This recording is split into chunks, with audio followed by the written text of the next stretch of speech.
Good evening, YouTubers. Welcome back in to another week of Astros Recap. Coming to you Sunday night. I originally said Monday last week, but looking at the schedule a little closer, Monday's actually a little tougher for me. I don't work till 2 p.m. tomorrow, so got some time tonight. It's 11:18 p.m., August 30th, 2020, of course. Very strange, weird, bizarre week for the Astros in terms of the games they played. Not necessarily the games themselves, but the way they were played and when they were played, and all the postponements, a couple double headers, a lot of weird stuff going on this week. But they did play pretty well, only 4 games, but they did go 3-1, so that was very good. Before I actually get into my phone here, a few thoughts. Let's see here. So I might just jump right into this. Let me think for a second. I want to thank Ronnie for the view last week and the nice words, the comments there. So he also gave me some advice to look into to sort of get my channel up and running, get more views, things like that. So thank you, Ronnie, for the kind words there. Wanted to give you a shout out, and hopefully you watch more of my YouTube videos here, especially if you're interested in baseball, Astros baseball more specifically. But I did want to give you a shout out for that. Talked about maybe having Keegan on the show if I call him in. I haven't talked to him today, so I don't sort of want to give him a surprise. He sort of wanted to do a little research. He doesn't watch all the games, so if I was going to call him up and maybe have a FaceTime video with him, he wants to do a little research on the games since he can't really watch them. So tonight's probably not the best night to try to call him up, but we'll definitely try to do that sometime. And along the way, if I got friends available, usually Sunday night's not a good night to get them on, but if I can do it, sort of sometime during the week, if they're available and they want to join, they're more than welcome to. I love more views, more guests along the way. Sort of bounce ideas off one another. We can sort of talk about different things. Just sort of helps, makes the video more interesting. But anyway, so I just want to cover that real quick. Astros on Monday, so I believe they played Monday, right? Yeah, so you play a game on Monday. The weird thing that got all switched up, I believe I talked to you Monday, right? Yeah, and I talked about the schedule, how we were going to play the doubleheader, the Wednesday afternoon game, and then take Thursday off because of Hurricane Laura coming in. It got changed to that originally, and then changed once again to they just canceled the game on Wednesday altogether with the storm. So they gave them 2 days off, and they had the game Monday, and they stuck to the doubleheader Tuesday. But now they'll have a game to make up. So that will be played probably in LA, I believe, this coming week or next week. We'll have to wait and see on that. So you take Wednesday, Thursday off. Friday was sort of the protest where they came out on the field. Jackie Robinson night, 42 seconds of silence, your moment of silence for 42 seconds. And then everybody just leaves. Sort of the protest, with the issues we have, the racial injustice and everything that's a big issue in the world today. I won't really go into depth there, but the players have the right to protest if they want. They're using their platform to do so. So that's on them. I have no problem with them taking the game off. But that then turned into a doubleheader for Saturday. And then today they didn't play because an A's player or somebody in the A's organization tested positive for the coronavirus. So when that's the case, game's postponed. And we'll wait and see. The Astros might not be able to play. We're waiting on test results for them, because you sort of got to find out which player or personnel, coaching staff, whoever it is in the organization got it, and figure out who they've come cross paths with. Got to figure all that out. So the Astros do have an off day tomorrow, so I don't have to worry about baseball then. But hopefully we can get to Tuesday and so on and so forth and get back to our regular games as scheduled. But yeah, 3 postponements this week. Actually 4 if you want to count Wednesday, well, no, yeah, 4 if you count Wednesday, Thursday, Friday, and Sunday, and then you mix in 2 doubleheaders and you had the Monday game. So, yeah, very weird week for Astros baseball the way. But they did go 3-1, so that was the good news. So they're now 19-14. They did beat the A's in back-to-back games. I'll get to the A's in a second here, but they are only 2.5 games back now with the division lead, so that looks good. I believe the makeup for the A's game today will be next time we go to Oakland, and that will actually turn into a 5-game series because it's already a 4-game set, and they're going to add 1 game. Interesting thing there, read this on Twitter, Brian McTaggart, credit to you here.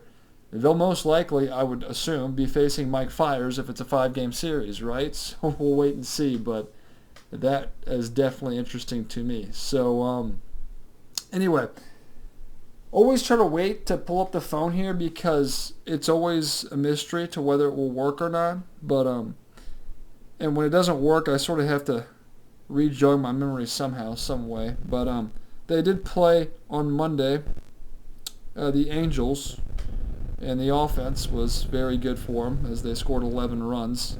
They scored 2 in the second, 3 in the third. Framber Valdez gets the start. He actually wasn't amazing in this game. He did enough, but he allowed, in 7 innings, he allowed 4 earned runs, struck out 11, which was a career high. He walked only 2, and he threw 113 pitches. So the 11 strikeouts was a new career high. The 111 pitches was a new career high. And when the offense gives you all that run support, you can't help but to win. But I will give Framber Valdez credit. He did what he had to do. And he ate up a lot of innings, which, to save your bullpen is always nice. So, but yeah, the offense came out swinging. Kyle Tucker hits a home run to get him on the board. Reddick had an RBI single. Let's see here. So try to scroll. Gurriel an RBI. Ground out. Brantley had a RBI double. Back in the lineup. I think Brantley was back in the lineup. I don't know if it's kind of weird to think about because Springer got hit by a pitch in this game, and it was a scary sort of on the elbow, right on the elbow, and he actually had to sit out. But Brantley's back, who was on the IL. I don't know if he played over the weekend. I can't remember. I'd have to go back and look at the podcast to actually come up with that, but Brantley contributed right away there, driving in a run on a double. Reddick had another RBI single, and then it was 5-2 at this point, 5-3, 5-4 when Framber ran into some trouble there. But then the Astros, Correa hits a 3-run double to really break it open. Kyle Tucker had another RBI double, and Miles Straw hit a 2-run double. So we had a big lead, 5-2 or 5-1, whatever it was. Obviously, LA closed the gap, but then we broke it back open. And as for our relievers, Cionel Perez pitched 2 innings. He's only been in 2 games, but he's looked good in both. Struck out 3, allowed 1 hit, 1 walk, but ERA is still at 0. So good to get the win there. And then you roll into Tuesday, your double header, of course, and all double headers are only 7 innings long, so you sort of have to. It's just different. It's a shorter game. If you fall behind early, you don't have as many. You don't have 27 outs to get things right. You have 21 outs to play around with. So they did get off to a good start in this doubleheader. First game winning. They scored 5 runs in the first inning, so that was nice. Obviously, they won that 6-3. But Christian Javier pitched in this game, did okay, I guess. 5 2/3, 3 runs, all of them earned. Struck out 5, walked 2. ERA at 3.77. So Javier had a few back-to-back sort of very not so good starts, but this was a better one, to say the least. But Javier we'll wait and see. To go back to Framber real quick, just on Monday, just to give ERA update, 2.35. Amazing. Framber Valdez, great work. Keep it up, man. And then Javier was at 3.77. But we sailed to victory. We gave up a few runs in that game. But after having the 5-run first, it was pretty much just hold on. But our scoring was done on a Gurriel 2-run single. Well, RBI single and an error allowed another run to score. Reddick had an RBI base hit. Jack Mayfield had an RBI hit. Gurriel had a RBI double. The Angels scored a few runs. LaStella home run. Brian Goodwin RBI double. Jason Castro RBI single. That was done off of, I guess all 3 runs were credited to Christian Javier, but Blake Taylor got out to finish off that 6th inning, and then Presley got the save, closing out that 7th. So Presley's actually looked better his last 3 outings. He actually pitched in both ends of the double dip yesterday, which I'll get to in a minute. But that was the first game. Second game they lost. They were down big early, and they actually came back, but Brandon Bielak got the start. This was supposed to sort of be a bullpen game for Bielak, but, for the Astros, Bielak got thrown in. He had pitched. He was only on two days rest, I want to say. 2 or 3 days rest. But in his previous start, which was Sunday, was it Sunday? No, Saturday. So Sunday, Monday, Tuesday. He was on 2 days rest. Yeah. But in that Saturday game, he only threw like 30-something pitches, and he was absolutely terrible. So Bielak, who was 3-0 and basically unhittable for a while there, has run into some trouble his last 2 starts. But Bielak, the Astros, Jose Urquidy's close to coming back, so my guess is Bielak will be the guy that actually gets the boot out of the rotation. Maybe to the bullpen, because we could use a long reliever.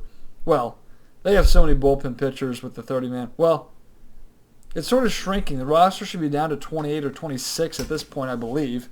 But he might, go to the bullpen, and I'm sure they've got somebody there they could easily send right back down to the alternate training site in Corpus Christi, whatever it is. But yeah, Bielak came out, was not very good. I don't think he got out of the first inning. To be honest with you, he didn't. He got 2 outs and allowed 4 runs. 3 of them are in a walk 3 hitters. So ERA all the way up to 5.40 for him. Cy Snead got an inning and 2/3. He's not been used in those high leverage situations. Thank you, Dusty Baker, for that, because he could not get out of those. But he went an inning and 2/3, struck out 2, only allowed a hit, and ERA down to 3.86 for Cy Snead. Brooks Raley got 2/3 of an inning, or pitched 2/3 of an inning, allowed a walk, a run, base hit. It was earned. It was a home run. 7.15 for Raley, so he's not one of our better lefties, I would say, to this point. Andre Scrub allows his first run of the season, so ERA up there to .69. Chase DeYoung, first appearance as an Astro, was not good. So he gave up 2 earned runs, so ERA 27. Blake Taylor comes in, does his job. Gave up 2 hits, walked about it, but struck out a guy and got through at 1.29 for Blake Taylor. He's one of your better left-handed relievers. The only other one, CNL Perez, who's only had 2 appearances. So you're looking at Brooks Raley, Blake Taylor, and CNL Perez for your 3 lefties in the bullpen there. But I would trust Blake Taylor. And I talked about this on previous podcasts as well, about Dusty using Blake Taylor more as a situational lefty. And I would sort of be okay using him in any situation just because he's been so good. But Blake Taylor's a guy that you trust for the most part in that bullpen. So, and then Biagini comes in and he does his usual thing. 4 earned runs. Biagini is just a complete, just utter. I'm speechless with how bad he is. He's just, golly. He's turning into the Hector Rondon of last year. Those of you that are loyal listeners, if there is a few out there that listened to my previous podcast last year, when there was no video, it was just all audio. You know how I feel about Hector Rondon, but Biagini's as bad, if not worse, which is very hard to do. You won't see him in any high... Like, Dusty would be a complete moron if he used Biagini in a high-leverage situation, because there's no need for him to be in any close game. In fact, this was disappointing because the Astros scored 4 runs in the 5th to make it 5-4. Again, you're only playing 7 innings here. They did give up 2 in the 6th. That was Chase DeYoung who actually gave up those runs to widen the gap for LA, but Biagini came in and really put us out of our misery, giving up 4 in the 7th, and we lost that 12-5. So, in fact, Humberto Castellanos had to come in to finish out the 21 outs the Angels got there. So, and he walked about her, struck out 2, and got out of it. So, Biagini's just, I'm not going to sit here and get all mad. So that's all Biagini would do for me is just make me mad. So you split the double dip there on Tuesday. Wednesday, of course, postponed. Thursday, postponed. Excitement around the Storm. In fact, I'm a big sports guy, but my second favorite thing in life would probably be weather. And I actually tracked the Storm on Wednesday night. Stayed up till 4 as it hit Cameron, Louisiana, where it made landfall and went up through Lake Charles. We were supposed to get some rain, maybe a little bit of wind. We didn't get a drop of rain and absolutely no wind. So the Storm missed us completely. Didn't get anything. Beaumont got hit a little bit and a lot of Louisiana. But that was a strong Category 4 hurricane. It was no joke. It was a big deal. So, but that was it interests me to watch a storm and what Mother Nature and wind can do to a city. But Lake Charles is absolutely obliterated and destroyed basically. And yeah, they got along. So my condolences go out to them. They got a lot of rebuilding, cleanup and rebuilding to do there. But the storm itself was fun to follow. Had continuous news coverage on KPRC, NBC, Channel 2 News, and the Weather Channel. So that was fun to keep up with that night. Probably would have stayed up throughout the night, but I had to work the next morning, so I had to go to bed at some point. But it was interesting, and I'm actually kind of sad that it's over. But we still got a lot of hurricane season left, so hopefully we get something else. I don't pray for people to have their stuff destroyed, of course, but following a hurricane is exciting for me. Getting off topic there, I just want to throw that in there to show that I'm not only a sports guy. I also like other things in life. So, but Thursday rolls around. That was the big day. So the Astros, that was a scheduled off day to begin with. Well, with the storm, of course, but that was the day in basketball where the players started their sort of boycott and other sports followed. That's why they didn't play on Friday, because of the protests I mentioned. So then you had the doubleheader yesterday against Oakland. This was a big series after getting swept by Oakland, earlier this year, wanting to sort of get them back, and we got to chase them down to grab a division lead. If obviously that's the goal. If we come in second, no harm, no foul. Well, I don't know, but yeah. So Oakland being a big series, we won both ends of the double dip on Saturday here. Just checking on my time there, 18, almost 19 minutes. But Kyle Tucker once again hits a 3-run home run to get them going in the first. That was really all they needed. They won the game 4-2. Josh Reddick also hit a home run, and yeah, those were your 4 runs. But pitching was Lance McCullers, 6 innings, 6 hits, 2 runs, 1 was earned, 7 strikeouts, and he walked 1 hitter. ERA at 5.06. If Lance McCullers pitched all of his starts at home, he'd probably have an ERA like under 2 or 1. If he pitched all of his starts on the road, his ERA would be at like 50 right now. So that's the thing with Lance McCullers. A lot of faith in the guy. If he's pitching at Minute Maid, if he's on the road, he's a completely different person. So Lance needs to figure that out, because we can't have that. I mean, it's ridiculous to have these home road splits the way he does. And this isn't the first time this has happened. This has been a recurring theme for Lance McCullers. So, but I just, yeah, it's a tough one for me.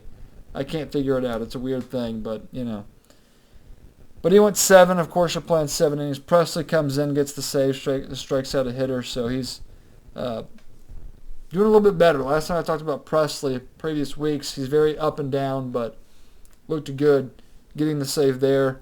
And in the second game there, part of that double dip, they win the nightcap 6-3. I know scored 3 in the first, 2 in the second.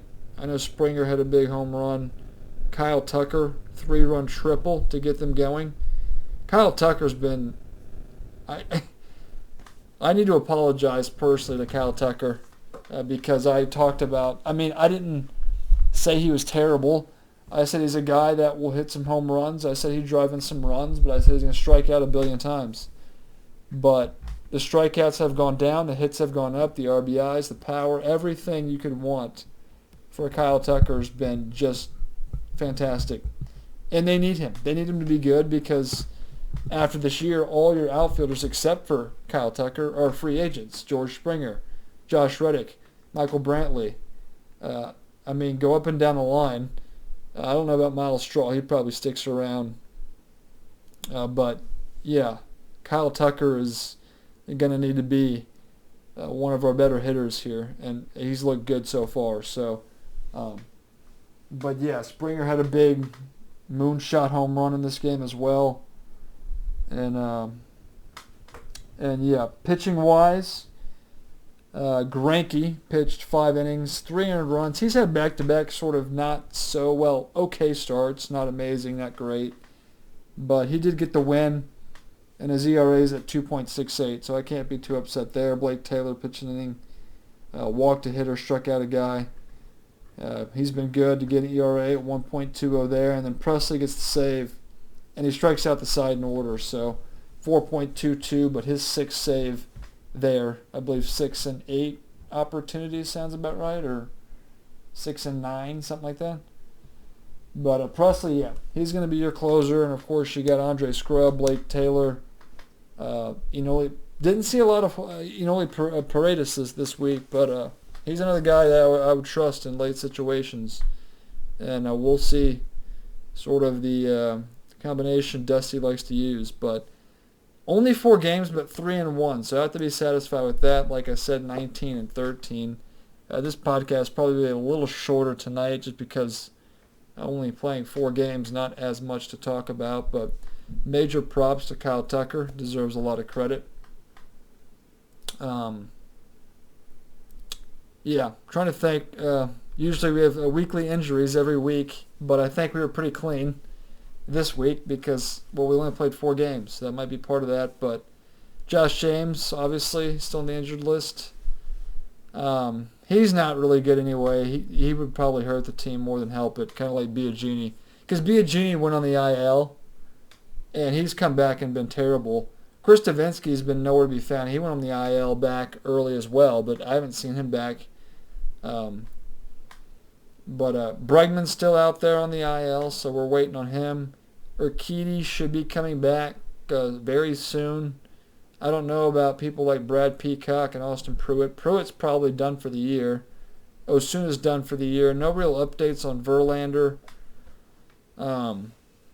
You're just going to hope and pray Verlander can make it back because to make a deep postseason run, they need a veteran pitcher that's been there, done that, and he has. So, if you have to lean on people like McCullers and Valdez Greinke's been there and done that as well, but if you have to lean on other people like McCullers and Valdez, which would be your top 3 as we speak right now, because Javier and Bielak and, yeah, Urquidy's pitched in some big spots, so even, if he can come back and actually be a legitimate, reliable starter, he would fit into our postseason roster. But the trade deadline's tomorrow, so the Astros, I don't expect them to make a lot of noise. They could look for a starter or a reliever. There was a guy, Kevin Gausman, who, last I checked, I think pitched for Baltimore, was a guy that was sort of on their radar at one point. Might have just been a rumor, but they could definitely use a starter reliever. like every year, you could use a starter and a reliever. So, but yeah, we'll hope to get Bregman back here, or Urquidy probably before that, and then we'll sort of go from there. But we can't afford to have anybody else getting injured. Like I said, we're only 2.5 games out of first place, so the Astros could very easily jump back into first and take down the A's. So, but second place wouldn't be the worst thing in the world either. So, the best team in baseball right now, hands down, is the Dodgers. They have the best record to prove it. Quick standings update for you. I'll start with the West, though, and then we'll switch over there. But Oakland still does have that top spot, 22-12. We're 19-14. 2.5 back. You got Seattle. Big gap from 2 to 3. They're 9 games back. So we have a 7 or 6.5 game lead. So yeah, second place, we're pretty much solidified there. I mean, it'd take a major collapse to actually drop into third. But Seattle, Texas, and the Angels are all basically around the same, 9.5, 10.5 games back. So the Angels are just atrocious at 20 and 23. I don't think anybody expected them to be that bad, but they're there. And then Tampa Bay at 24-11 lead the Yankees by 3.5 in the East. And then it's sort of jumbled in the Central with the White Sox and the Indians. Surprise team for me. Didn't know how good they'd be, but they've been good. They're tied at 21-13, and you got Minnesota at a game and a half back. I said I thought Minnesota would win that division, so we'll wait and see there. But the Yankees, although they've won 3 in a row, I think they lost 7 prior to that in a row. So they were really very good, and they've fallen off to 19-13 now. So, but yeah, they're going to make the playoffs. I don't see any reason why not. But Toronto's only 4.5 back in that division there, so we'll wait and see. Atlanta leads Miami by 3 games in the NL East. Chicago has a 3.5 game lead over the Cardinals in the Central, and the Dodgers at 26-10 have a 5-game lead on the Padres, who are another intriguing team that would be in the playoffs if the season ended today. They've been looking to make moves. In fact, they just got a first baseman. Can't remember the name, which was weird for me because they have Eric Hosmer at first, so I don't know where they plan to. Who was the first baseman they got? They got somebody. I'm trying to look through the notifications here. Maybe I'll find it somewhere. But, I don't know. I just noticed first baseman. They got a first baseman, so let's see if I can look into this a little bit more here. Let's see, news. And then I gotta wait for this to load.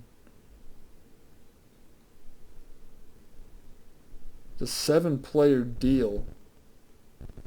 They got some bullpen pieces from the Mariners, but who was the guy they got? This is killing me now to think of the first. It was a first baseman, but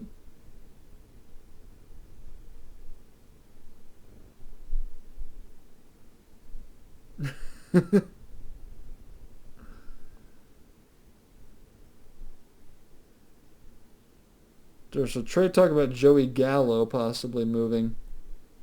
I'm not going to go through all this, but I know they traded for a first baseman, and we're just waiting. I don't know, but we'll see how things turn out there. Well, actually, now that I think about it, with the universal DH now, I forget about that, but yeah, that's probably why. So you can have 2 first basemen, and either Hosmer or the guy they got will DH. But coming up on 30 minutes here, so I'll sort of wrap things up as we come close to the 12 o'clock midnight hour here. But I'm overall happy with the Astros. Record's getting better. They're closing the gap on first place, so hopefully things continue to go well. Have a good week. To look at the week ahead here, if all goes well with the coronavirus and it didn't hit the Astros, they will play here the Rangers for 3, and then they'll play the Angels for 4, and they'll roll into Oakland the following week. So off day tomorrow, and we'll hopefully do well. But yeah, you got a month left. Month left of baseball, and then the playoffs are here. So crazy times, crazy week, but overall things getting better. Didn't get off to the best of starts, but they've sort of gotten better and sort of par for the course, stay the course, and hopefully we're looking at 35-ish wins, and the Astros are into the playoffs and playing good baseball, and we're healthy. That's the biggest key, is to be healthy when the playoffs start. So win games, grind them out, get healthy. But do all that good stuff on YouTube. Like this video, share it with your friends. Comments always welcome below. I will definitely respond if it is warranted. But do all that good stuff. We'll try to get people on the podcast as the weeks go by, especially as we get closer to playoff time and into the playoffs. But yeah, 31 minutes. We're now into the 31-minute time window here for this video. But all that good stuff on YouTube. David Artist once again.